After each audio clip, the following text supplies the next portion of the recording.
రవికిరణ్ గారు ఏమంటారంటే ఆయన అక్కడ సఫకేట్ అవుతున్నారా దిగ్విజయ్ సింగ్ గారు? సార్ ఎన్ఆర్ఈజిఎస్ దాని మీద ఒక నిమిషం. ఇప్పుడు గ్రామాలలో ఉపాధిని కల్పించాలన్నది ఇప్పుడు కొత్తగా ఎన్ఆర్ఈజిఎస్ స్టార్ట్ అయినప్పుడు 2005లో స్టార్ట్ అయినప్పుడు స్టార్ట్ కాలేదండి. ఇది 1960 నుంచి స్టార్ట్ అయింది. ఫస్ట్ దాని పేరు rural man power programme. Nehru గారు స్టార్ట్ చేశారు. మరి 1960లో జాతిపిత లేరా? నెహ్రూ గారికి జాతిపిత మీద గౌరవం లేదా? ఆ రోజు మహాత్మా గాంధీ అని పేరు ఎందుకు పెట్టలేదు? సరే, అది విషయం. ఆ తర్వాత దాని పేరు మారింది. ఇది రద్దు అయిపోయింది. 1973లో ఇంకో చట్టం వచ్చింది, నేషనల్ ఎంప్లాయ్మెంట్ ప్రోగ్రామ్ అని. అది నడిచింది. అది రద్దు అయిపోయింది. అది రద్దు అయిపోయి 93లో జవహర్లాల్ నెహ్రూ రోజ్గార్ యోజన అని తీసుకొచ్చారు. ఓకేనా? అది రద్దు అయిపోయింది. కాంగ్రెస్ పార్టీ 2005లో రద్దు చేసేసింది. అంటే ఎందుకు? జవహర్లాల్ నెహ్రూ గారి మీద గౌరవం లేదా? జవహర్లాల్ నెహ్రూ గారి మీద, ఇందిరాగాంధీ గారి మీద, రాజీవ్ గాంధీ గారి మీద ఈ దేశంలో 500 పైగా ఎయిర్పోర్ట్లు, యూనివర్సిటీలు, రోడ్లు, గల్లీలు, ఖేల్ రత్నంలో రాజీవ్ ఖేల్ ఇవన్నీ పెట్టుకున్నారు కదా. మరి పెట్టుకున్నప్పుడు అది కూడా దానిలో బాగా జవహర్లాల్ నెహ్రూ ఆయన మీద గౌరవం లేదనా? 2005లో కూడా మహాత్మా గాంధీ పేరు పెట్టలేదు వాళ్ళు. 2009 అక్టోబర్లో మహాత్మా గాంధీ గారు గుర్తు వచ్చారు. 2009లో ఇప్పుడు ఎన్ఆర్ఈజిఎస్ రద్దు అయిపోయింది.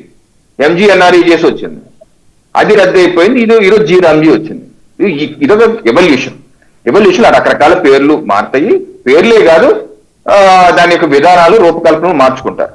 అలాగే దీనిలో అత్యంత సమర్థవంతంగా వికసిత భారత లక్ష్యాలకు సంబంధించిన అంశాలతో ముడిపడి కేంద్ర రాష్ట్ర ప్రభుత్వం సంయుక్తంగా తీసుకువెళ్లి 125 రోజులు ఎంప్లాయ్మెంట్ గ్యారంటీ ఇచ్చే విధంగా సంస్కరణ చేసి ముందుకు తీసుకొచ్చి రైతాంగానికి కూడా మంచి చేసే విధంగా, రైతాంగానికి రైతు పనులు జరుగుతున్నప్పుడు ఇది చేయకూడదు. ఎందుకంటే అప్పట్లో వ్యవసాయ శాఖ మంత్రి గారు శరద్ పవార్ గారు కూడా చెప్పారు, ఇలాగా వ్యవసాయం ఇబ్బంది పడుతుంది ఇది ఎన్ఆర్ఈజిఎస్, ఎంజీఎన్ఆర్ఈజిఎస్ వల్ల.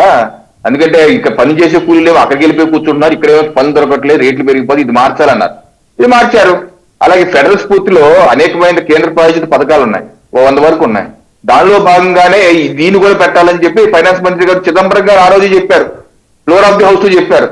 సో ఆ స్ఫూర్తితో ముందుకు వెళ్ళి ఈరోజు 125 రోజుల పరిధిలో గ్యారంటీ కల్పిస్తూ కేంద్ర రాష్ట్ర ప్రభుత్వాలు సంయుక్తంగా గ్రామ స్థాయి నుంచి ప్లాన్ చేసుకొని రాష్ట్ర స్థాయి వరకు, అలాగే దేశ స్థాయి వరకు కోఆర్డినేట్ చేసుకెళ్తే ఏంటి తప్పు? దీన్ని అసత్య ప్రచారం చేసే ప్రయత్నం చేస్తారు. ఒకటి. రెండో అంశం దిగ్విజయ్ సింగ్ గారు. ఇప్పుడు దిగ్విజయ్ సింగ్ గారు గత 5 దశాబ్దాలుగా కాంగ్రెస్ పార్టీలో సుశిక్షితమైన కార్యకర్త, అనేక ముఖ్యమంత్రిగా, ఎంపీగా, ఎమ్మెల్యేగా భారతీయ జనతా పార్టీని, ఆర్ఎస్ఎస్ ని అత్యంత పరుష పదజాలంతో విమర్శించి దూషించినటువంటి వ్యక్తి. హిందూ టెర్రర్, శాఫ్రా టెర్రర్ అనే పదాన్ని సృష్టించినటువంటి సృష్టికర్త ఆయన. అలాగే 26/11 ముంబై దాడులను కూడా ఆర్ఎస్ఎస్ మీద తోసే ప్రయత్నం చేసిన మహానుభావుడు ఆయన. ఆయనకి ఈరోజు కనువిప్పయింది. కనువిప్పయి ఒక సాధారణ కార్యకర్త ఉన్నటువంటి ఆర్ఎస్ఎస్ కార్యకర్త, స్వయం సేవకు, బీజేపీ కార్యకర్త, నేల మీద కూర్చున్న వాళ్ళు ప్రధానమంత్రి, ముఖ్యమంత్రి కాకపోతే అది ఆర్గనైజేషన్ స్ట్రెంగ్త్. జై శ్రీరామ్ అన్నారు. జై శ్రీరామ్ అంటే కాంగ్రెస్ వాళ్ళకి చాలా మందికి చిరాకు. అలాంటిది ఆయన జై శ్రీరామ్ అన్నారు. మరి అలాంటి వ్యక్తి ఓకే, మమ్మల్ని దూషించిన వ్యక్తి దూషించిన నోట్తో ప్రశంసించడం ఆనందదాయకమే. ఆయన అది కరెక్ట్ అని చెప్పి ఇప్పుడు మన సభ్యులు పెద్ద తులసిరెడ్డి గారు, చాలా మంది కాంగ్రెస్ నాయకులు, కమ్యూనిస్ట్ నాయకులు చెప్తున్నారు, సంతోషం.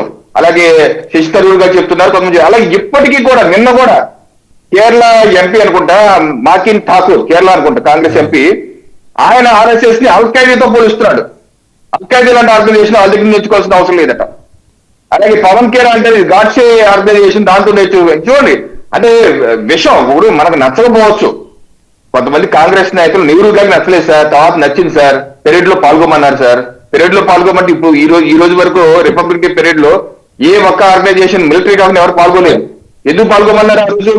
ఏ రకంగా చైనాతో జరిగిన యుద్ధంలో కమ్యూనిస్ట్ పార్టీలు చైనాకు మద్దతుగా నిలబడి కనీసం రక్తదానం కూడా చేయడానికి తీర్మానం చేశారు. నేను చెప్పింది కాదు, అచ్యుతానందం గారు, కేరళ మాజీ ముఖ్యమంత్రి గారు చెప్పారు. ఇది కూడా ఆ క్లిప్పింగ్ కూడా నా దగ్గర ఉంది. ఏ రకంగా నన్ను అలా బ్రాండ్ చేశారు, నేను ఆ రక్తదానం ఇవ్వకూడదన్నారు, ఇచ్చాను కాబట్టి నన్ను పక్కన పెట్టారని చెప్పి అచ్యుతానందం గారు చెప్పారు. సో అది పక్కన పెట్టండి. నేనేంటంటే ఈ రకంగా సహకారం చేసినట్టు ఆర్ఎస్ఎస్. రవికిరణ్ గారు మళ్ళీ మాట్లాడదాం. Thank you very much Ravikiran గారు, తులసిరెడ్డి గారు.